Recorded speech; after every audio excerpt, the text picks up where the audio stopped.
Thank you all four of you for incredibly rich panel, taking this topic of exhibitions as autonomous fictional realms to many different directions. I'm sure there's plenty of questions from the audience, and Raimundas has left us a kind of open invitation to ask something. Maybe we can talk about that later on, about your criticisms. But when I first saw the brief for this section, I thought it's really interesting to, first of all, it's very reductive, but then I thought, listening to all of your presentations, this idea of this evasion of capture, which is interesting in terms of James E. Breyer's, and then also, Brian, you're talking about your own biography, and in a way, Raimundas, you taking this story of Matthew Young. And I thought that could be quite an interesting starting point, using kind of like connecting the realm of fiction and the evasion of capture. Because I feel like I don't want to create this binary between like fact and fiction or reality and fiction. I think what is evident in all of your presentations is about the porousness between these two realms. And I'm curious if you want to elaborate further, either via examples or, yeah.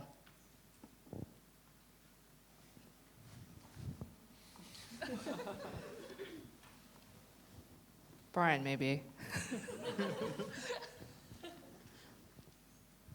I missed the question, sorry. I knew you were going to say that. She was saying, how would you see everything what was happening today from the perspective of our panel or of our section?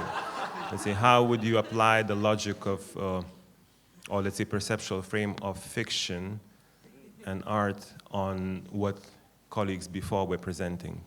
Because to me it was really interesting to see what they were talking about, and let's say you realize how much fiction is a constitutive mechanism of so many structures. Let's say artist is a fiction, of course. Curator is a fiction, and what I saw before, let's say what Anders was talking about using Bergson, about images that are interchangeable, or what Xiaoyu was talking about, earth being brought into the gallery. Everything somehow like, to me, but just because probably I'm on this panel, I was seeing everything from this perspective of like how fiction is constructed, but probably you had a different sense. Well, actually, there was something that I was thinking of when you were mentioning this grabbing of a detail of this exhibition that didn't happen, with a specific date, and suddenly exploding, expanding. This, like one of the, yeah. So maybe like something rather than thinking in terms of fact and fiction, like you were saying, and the porousness between the two is this. It's maybe like what Hufang was saying to me about meta-narrative and private narrative, and suddenly these two things becoming kind of swapped or switched, and this becomes like a question of scale, right? This pulling of a detail out and expanding it, but. Really what I want to talk about is Ant-Man, the movie. Like this was, which I saw on the plane on the way over here, which is great. It's like, no, but this was a really interesting movie because it's basically, it's one of these fun like Marvel, one of the superhero movies, but it's basically about a technology of shrinking where the main character can shrink into, so they sort of tie this to themes of surveillance and invisibility and all of this, but it's not a matter of becoming like transparent, invisible, like you can't be seen. It's a matter of like becoming actually really small, like like the big becoming small. So there's a kind of a material, like the mass actually shrinks, but then he also has a technology not only to shrink, but also to expand, to take something which is extremely small and make it like really huge. So this was really interesting because you suddenly are thrown into this kind of like quantum realm where the importance of where the relative importance of things becomes totally relative, almost like moving a decimal point on a number from like, you know, like the difference between like a zillion and 0 is just like this little dot moving. So suddenly like huge things, like things can scale in all these ways. But as a material fact, in terms of mass, like you have like these tiny little ants becoming large, and really interesting.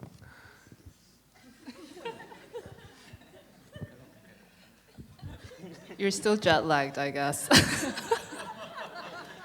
No, it's no, but I could I could add or maybe ask. I think scale is a very interesting issue, and I was thinking about scale in a similar context recently when I was talking to quantum physicists, and I was explaining how I was curating an exhibition that was really big in terms of scale, let's say in a huge building, and how it was very important, that scale, because you realize how certain things only can operate on a big scale. And then the physicists were explaining to me that indeed, depending on scale, certain physical laws can get suspended.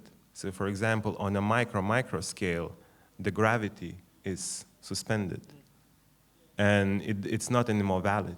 So suddenly scale or change of scale becomes a parameter that completely changes the laws that you're operating. And that's why I got like really convinced at that point that, of course, like to make something in a huge room is a very different thing than to do it like in a, you know, in a small room. But maybe then to bring this back to beyond the scale, but Magali, you were talking about the notion of invisibility and also about how James E. Bryce's work is, you know, we have to kind of recreate this person via the traces and via transmission. And also, Chitti, a little bit, your project was almost lost in the urban landscape. So I wonder if this, maybe, I mean, exhibitions are temporary anyway. It's just an event in time. And I'm curious how you would see, also employing this idea of fiction, is like, are we then, now the event is over, is it, we rely on the notion of transmission? Is it about like how we remember it and that's how it lives?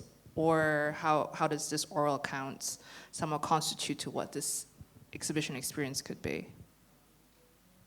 I think, at least like in Bayer's case, but of course I don't want to generalize or anything like that, but I don't think it's that much, you know, like, it's not that much about how it is remembered, but how it is transmitted, you know, like, because, you know, like I would remember, like I wasn't there, obviously, to start with.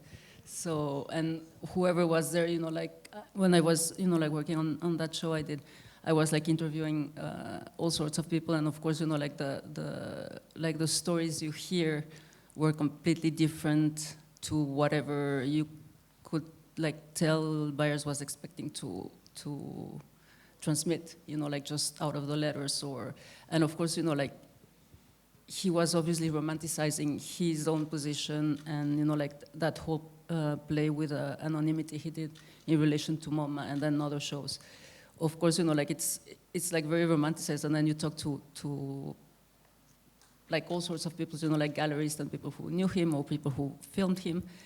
And of course, they had like the worst stories about him, you know, like, so it's really like, there's like a big divide in terms of whatever, you know, like whatever happened, whatever is remembered and whatever is like sort of transmitted. And I think that's like really interesting, again, you know, like in terms of obviously like how history is narrated and how history is constructed, you know? And again, you know, like, I guess that has to do with visibility and invisibility, and it probably also somehow relates to what you were saying, you know, like on a very different level in relationship to, you know, like what was the perception of the crisis in the Middle East by the local people and whatever was expected to be from people from the West. And I guess, you know, like, it made me think immediately, maybe we've talked about this before, but it's probably exactly what happened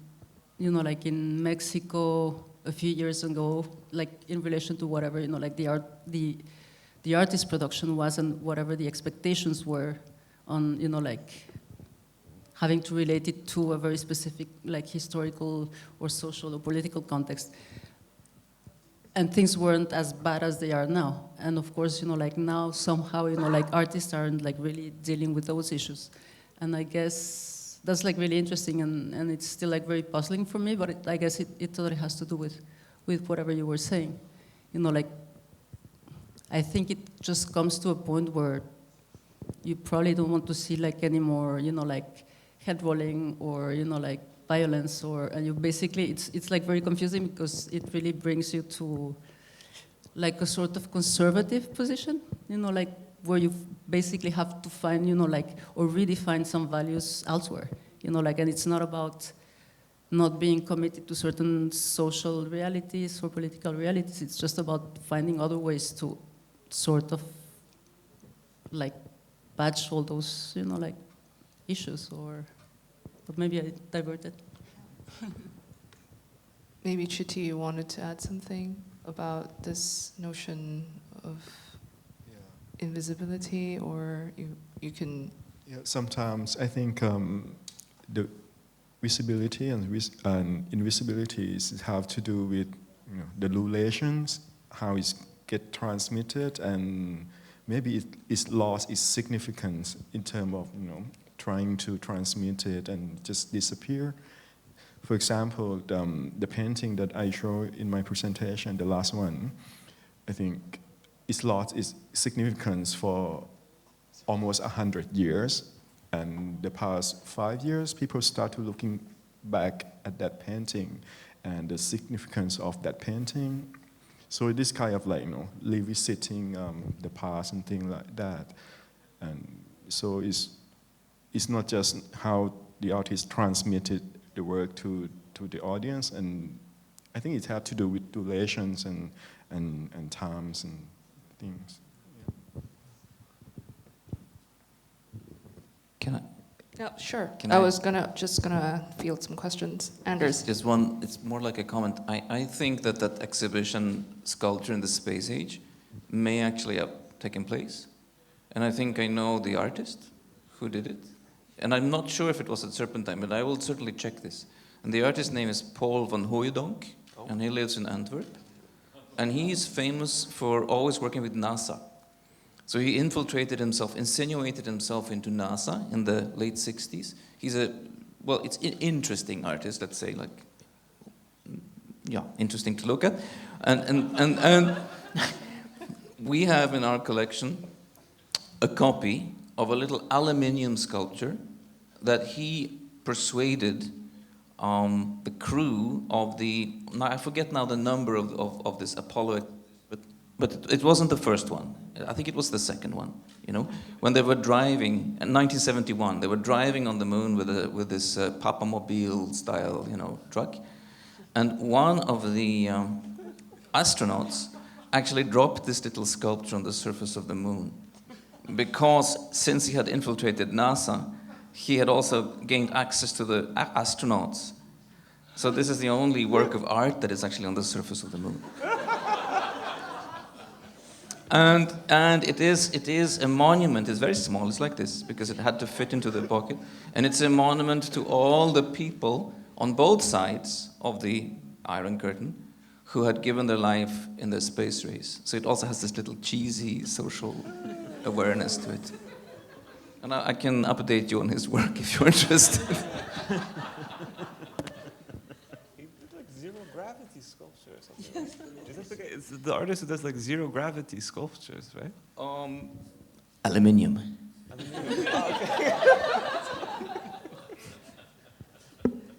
I love how this one title has inspired so many iterations and imaginations of what that could be. Would like to ask if there's any questions from the audience. Hendrik. You need to be transmitted. Well, my question is fairly associative in nature, but I sense that is not a problem in this panel, maybe. Actually, Magali, I have a question for you. Like for me, sort of this like your talk and sort of the question on visibility and invisibility also opens up maybe a genre of fiction, which is mythology. And I was wondering if you can, like it's an open invitation to you, like to reflect a bit on how like a sense of mythology also plays a role in this James Lee Byer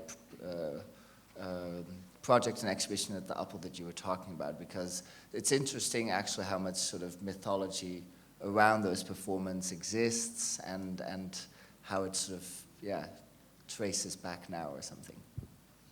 I think it was like present, you know, like all over his career, obviously, and as I said, you know, like very early on in like, why would you choose MoMA, which is, you know, like a very, of course, like his ambiguous relationship to history again. Like, why would you choose MoMA as a site for like an exhibition in the fire escape? You know, like he could have done it everywhere else, but of course he had to do it there. You know, like so it's. I think he was always like very ambiguous about, you know, like being part of the official art history, but then like also trying to, you know, like evade it. Like going back to your like first question, and of course like you not only donate works to MoMA, but then you do it anonymously. But then it wasn't like, I don't know if you had time to read like the little note, but there's like all these actually like letters and documentation about that donation, and of course, you know, like his name is there. It's just that he doesn't want to appear, you know, like officially. But then of course, you know, like in the long term, he actually, you know, like was credited.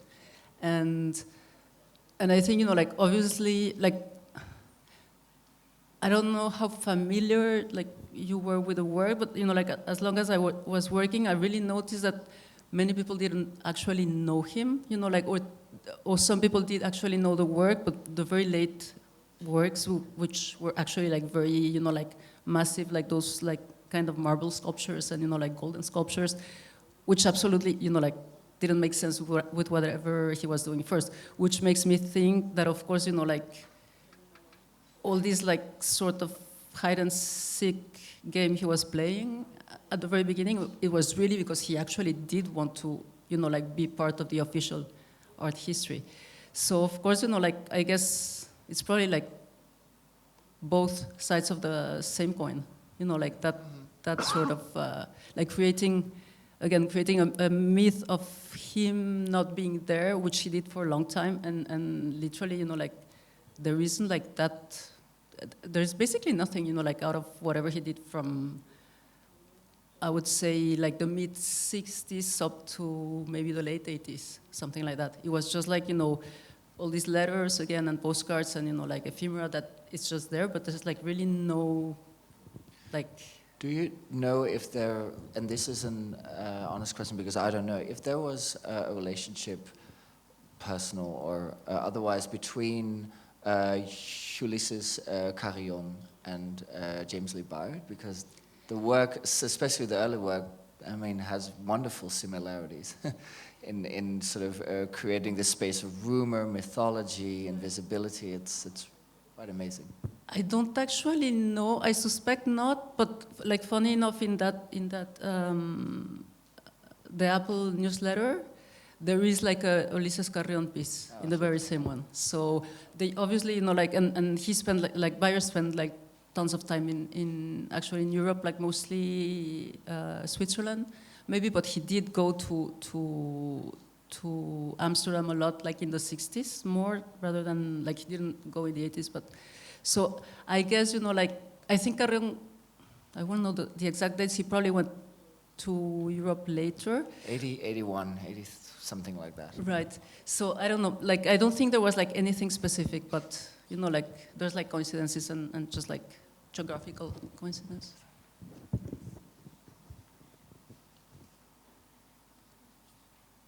Osei?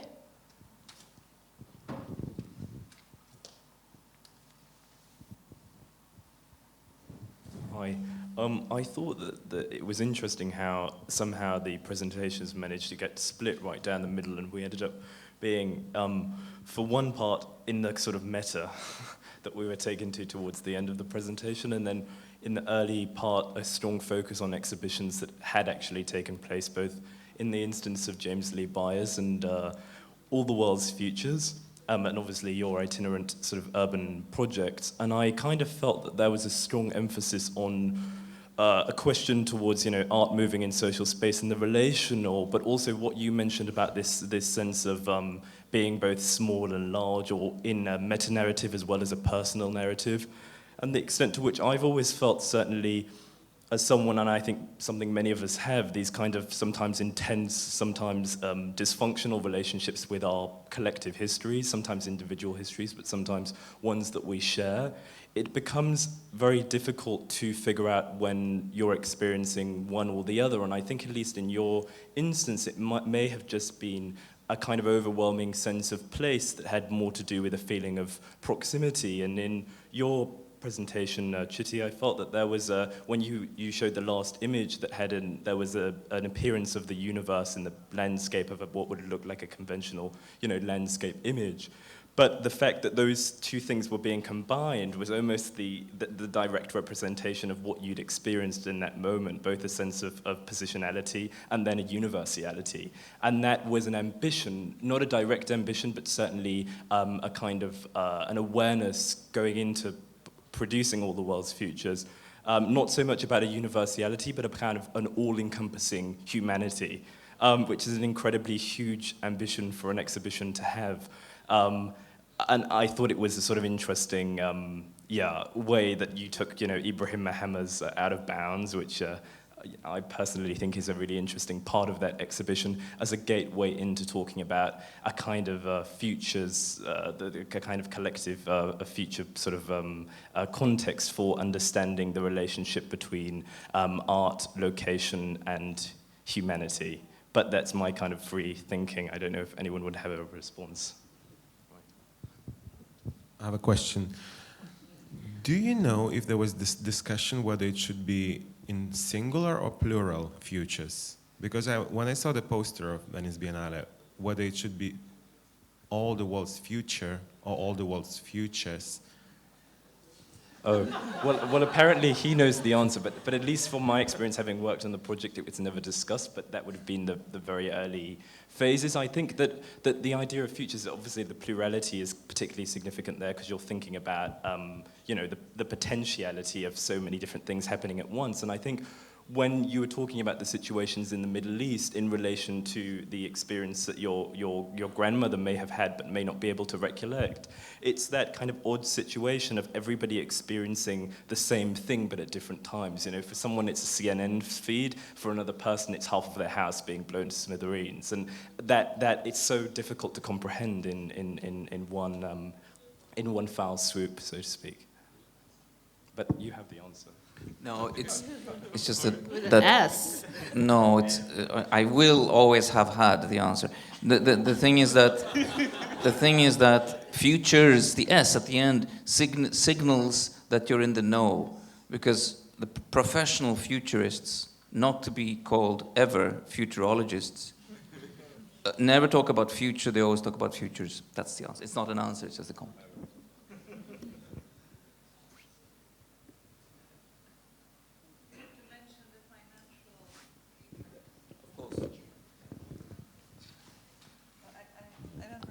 I think Laurent had a question. Yeah, well, just to add that futures is also a financial reference here, possibly. No, it's not a question, but more comments, because when I listen all the presentation, or most of the presentation, at various points, I personally refer to an author that I really like, and probably you know of, and I would like to talk about that. Is a revolutionary, French revolutionary, Auguste Blanqui, that probably you know of, that spent most of his life in jail, and he was part of the Commune in 1870. But at the end of his life, he wrote this book, The Eternity According to the Stars, basically shifting totally the subject of being a revolutionary and suddenly addressing and commenting on the stars. And I thought about that at various moments, because at one moment, the last image you presented was like this constellation. That was the first time I thought about it. And the second time when Brian, you explained your project, or not your project, but kind of vision of how to combine the reality of the world today and, I mean, in the Middle East and probably everywhere, and suddenly kind of shifting to another dimension. And I thought about, obviously, the phantasmagoria of Walter Benjamin, which are totally inspired by Auguste Blanqui. I mean, that's the source of the phantasmagoria.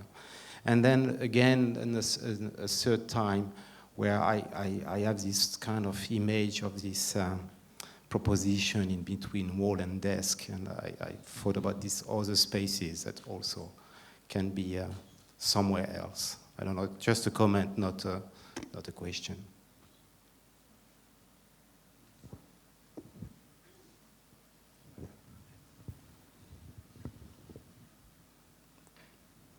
No questions? I think we have a couple more minutes. Well, I have a question to Brian. How, like, when you write an essay like this, and you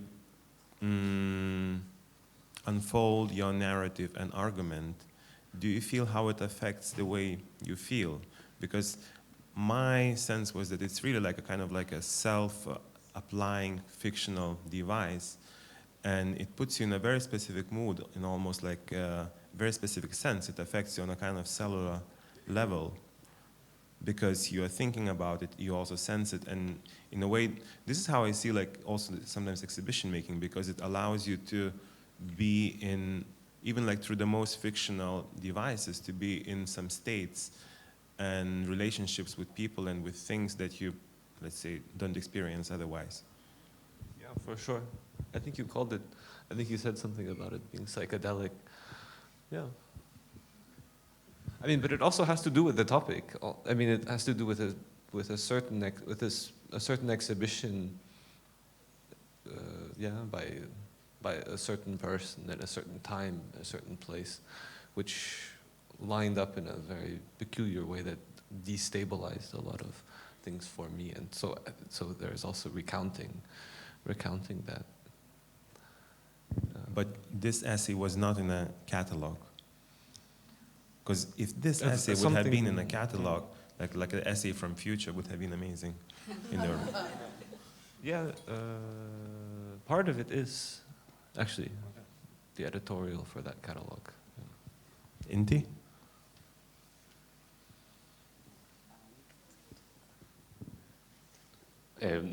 It's a little bit about what you just asked about Brian, to Brian.